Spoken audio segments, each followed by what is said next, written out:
right, so today we are going to be taking a deep dive into something I think is going to resonate with a lot of you guys. And it's this idea of a lazy epidemic. Wow. We see it everywhere around us, right? This sense that hard work and personal responsibility are just kind of like fading away. Yeah. And it's easy to get frustrated, I think, when you feel like you're putting in the effort. Yeah. And other people just kind of coasting. You know what I mean? Absolutely. And what's so fascinating about this topic is it's not even new. Right. The Lazy Epidemic by Conrad Reich, this book really digs into the historical roots of this, and you'd be surprised to find that like complaints about laziness go all the way back to like ancient Rome, Greece, Egypt. It's crazy. But people have been belly aching forever. Oh yeah. But one of the things that really struck me from the book was how it talked about this shift in societal views of laziness. Right. Like it used to be this like moral failing, like you were a bad person if you were lazy. Right. But now it's often excused or even like encouraged in a weird way. It's celebrated. Yeah. What do you make of that? Yeah, it's a really complex issue. You know, the book uses this example of Samuel Smith. He was a factory worker from the Industrial Revolution, and the guy was just constantly complaining, you know. Oh, really? But back then, like, complaints were often tied to genuine hardship and exploitation. Right. Like, it was a direct result of the societal structure, you know. But fast forward to today, the context has changed so much. Totally. You know what I mean? So let's talk about malingering for a second. Okay. The book tells this story of John, who's this software engineer, like super talented at his job, but he started calling in sick all the time. Oh, wow. Because of anxiety. Interesting. And it's a reminder that like sometimes this behavior isn't just laziness. Oh. There's like deeper psychological reasons behind it. Absolutely. I think John's story really highlights that, like, fear of failure, needing control, even underlying anxiety. Right. It can manifest as this malingering. You know, it's not always black and white. Now, this next topic is a little bit of a hot button issue. Okay. Welfare abuse. Right. And it's easy to get caught up in generalization. Yeah. But the book is really careful about that. It uses Denmark and Australia as examples. Okay. So Denmark has this really generous welfare system, Right. but it's got its problems. Sure. And then Australia has much stricter measures to prevent abuse. Okay. What do you think about that? Like, how do we balance supporting those who genuinely need help Right. without creating systems that are easily exploited? Yeah, I mean, I think the book really argues that there's this delicate balance, you know? Yeah. We need to support the people who are truly in need. Of course. But at the same time, you don't want to create a system that fosters dependence. Right. You know? Makes sense. So it's a complex issue with no easy answers, for sure. Sure. Yeah. So let's shift gears a little bit and talk about media and popular culture, because the book argues that they play a role in this lazy epidemic by often glorifying a lack of effort, Right. and distorting our perceptions of success. Absolutely. I mean, think about it. You know, you're constantly bombarded on social media with these images of lavish lifestyles, Right. but without any context of the work and sacrifice involved. Just like, oh, look at all this wealth. Exactly. And then you've got reality TV, Oh, don't get me started. where people gain fame just for existing. I know. So it reinforces this idea that success can be effortless. Yeah, it's like a warped view of reality, It is a warped view of reality. which makes it even harder to appreciate like the value of hard work and perseverance. Absolutely. And it's not just media. Yeah. You know, the book also delves into the impact of permissive parenting. Okay. You know, this idea that when children aren't taught the importance of hard work and self-reliance, Right. it can create this sense of entitlement. Interesting. Yeah. So it's a multifaceted problem for sure. So this kind of brings us to something I think we can all relate to at least a little bit. Yeah. The temptation of instant gratification. Right. I mean, chocolate binge watching. Oh, yeah. We all indulge sometimes, right? Of course we're human. But the lazy epidemic gets pretty serious about the consequences Yeah. of these seemingly harmless habits. Right. It uses the example of Jimmy, who developed some pretty serious health issues because of his excessive chocolate consumption.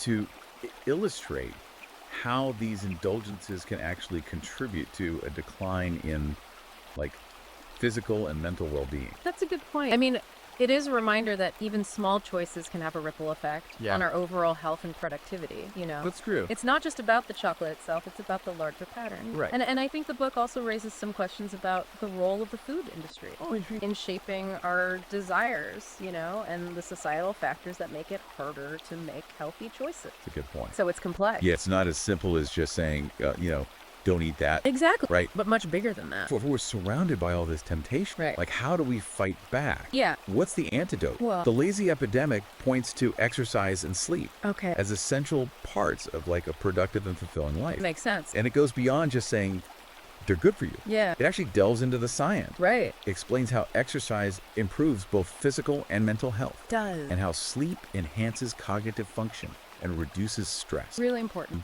It even uses Jeff Bezos as an example. Oh, wow. Like, this guy's one of the busiest people on the planet, I know, right? but he still prioritizes sleep. Yeah, that's a really powerful example Sure. because it challenges this idea that rest is for the weak. Right. Like the book argues that sleep is crucial for peak performance and productivity. You know, it's interesting you say that because I know a lot of our listeners are concerned about the impact of progressive ideologies on traditional values of hard work and discipline. Yeah. And the book doesn't shy away from this topic either. No, it doesn't. It explores what it calls woke culture Yeah. and its potential impact on the workplace. Right. Like, it acknowledges the positive aspects of social justice movements, Sure. but it also raises some concern. Like what? Well, for instance, the potential for political correctness to stifle dissenting opinions, or for diversity initiatives to sometimes overshadow meritocratic principles. Interesting. And it argues that these trends could lead to resentment and decreased productivity. That's an interesting perspective. It is something to think about. Yeah, it is. And it's important to note that the book presents this as one perspective among many. Right. Like, it encourages readers to think critically about these issues Yes. and form their own conclusions. Absolutely. So let's shift gears again and look at like the traditional, maybe even patriarchal perspective on work ethic and discipline. Okay. The book highlights the historical roles of men as breadwinners Right. and women as homemakers. Okay. And it acknowledges that these roles came with limitations and stereotypes. Of course. But it also argues that they instilled a strong sense of responsibility and work ethic. Yeah, like men were focused on providing for their families Right. and women on managing the household. And it uses examples from construction and nursing Okay.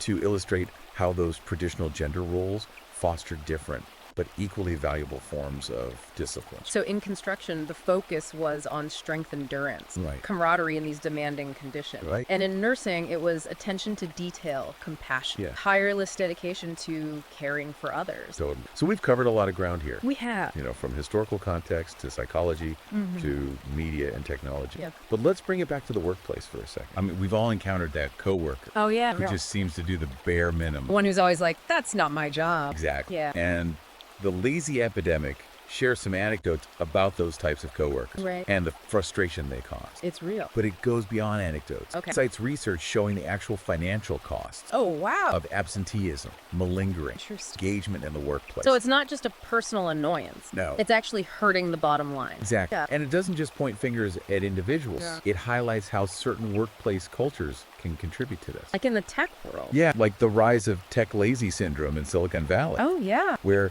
even highly skilled professionals can get caught in this cycle of procrastination and low productivity. It's so easy to get sucked into that. So is there any hope?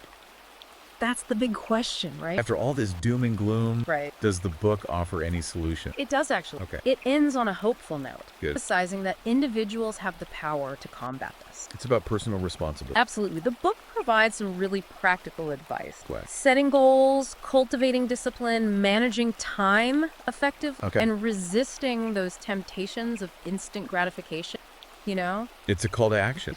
To reject those excuses, embrace challenges, and Yeah. strive for excellence. Totally. And it's not just about individual effort either. Right. The book also highlights the importance of advocating for policies that promote self-sufficiency Yeah. and prevent the exploitation of the system. That's a crucial point. It is. It's about creating a society that supports those in need, Yes. while also encouraging personal responsibility. Absolutely. It's a both-hand situation. This has been a really insightful discussion. It has. We're going to delve even deeper into the solutions proposed in the lazy epidemic after a short break, so stay with us.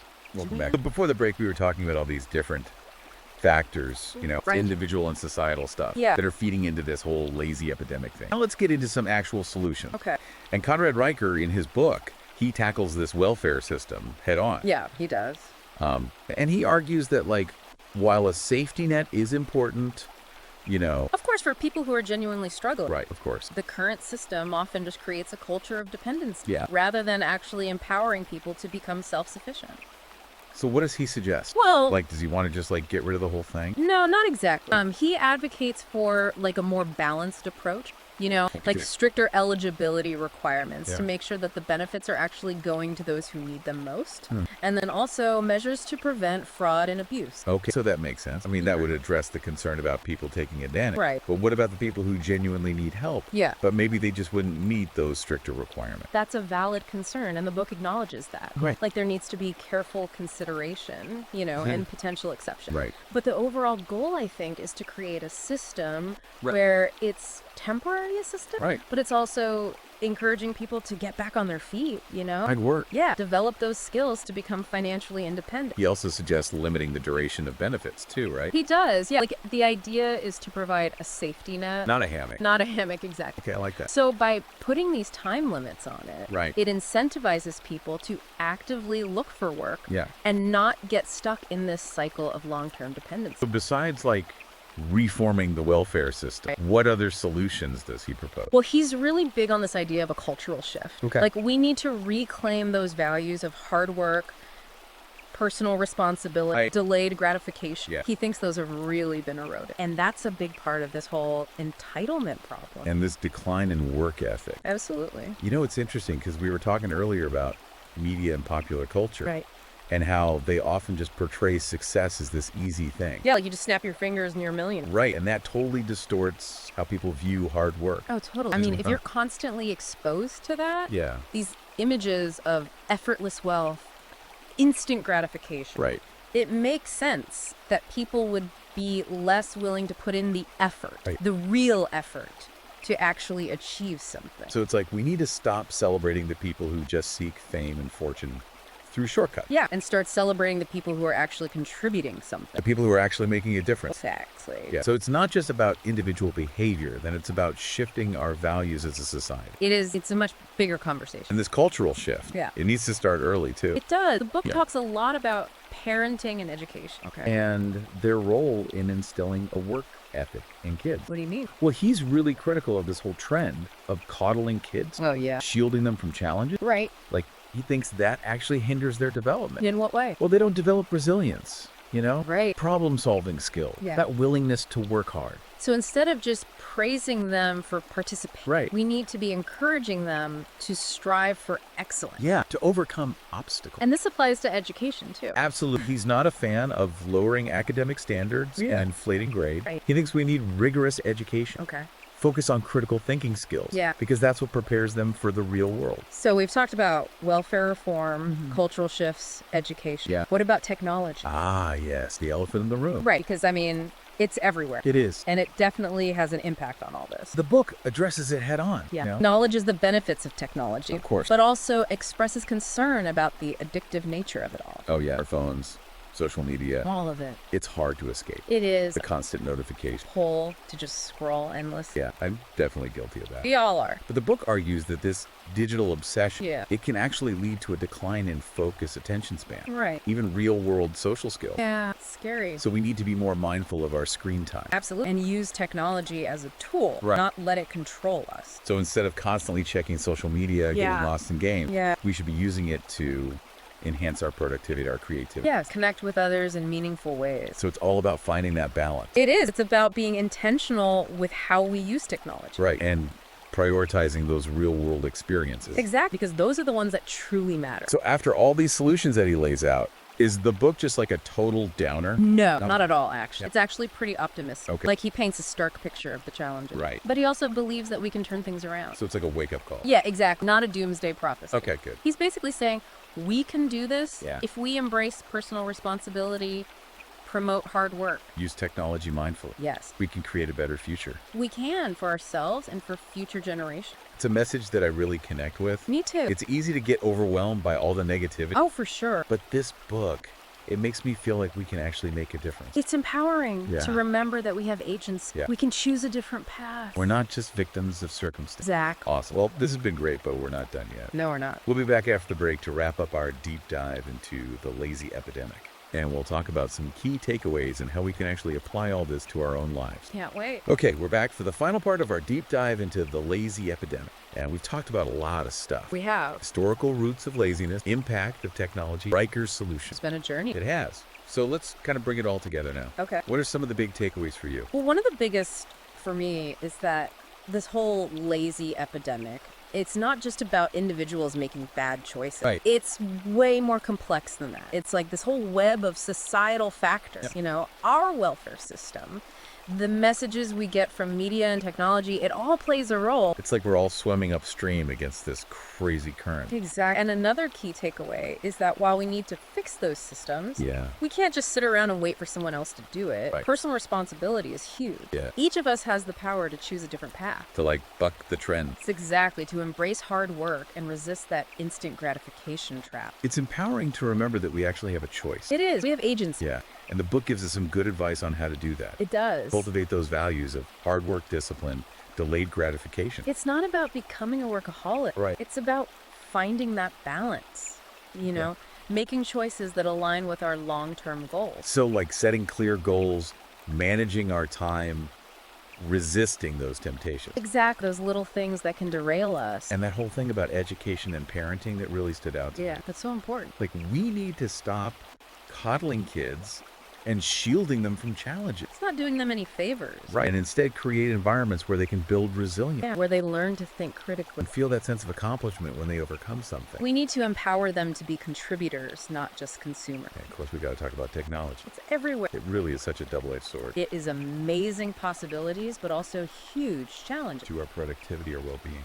The book really stresses being mindful about our technology use, being aware of that potential for addiction and distraction. It's so easy to get sucked in. It is, but we need to prioritize those real-world experiences. Right. The meaningful connection. Because those are the things that actually matter in the end, So it's all about using technology as a tool not letting it use us. and finding that balance. The constant balancing act It really is. But the book gives us a framework for thinking about it. for making choices that align with our values. So after all, this is the lazy epidemic, just a big downer. No, I wouldn't say that. Okay. I think it's actually a message of hope. Okay, good. He's honest about the challenges, Yeah. but he also believes we can turn things around. So it's a wake-up call. Yeah, exactly. And a call to action. Absolutely. We can embrace personal responsibility, Yeah. advocate for good policies. And build a culture that values hard work and self-reliance. That's a powerful message. It is. We're not powerless. We can create a better future. We can if we choose to.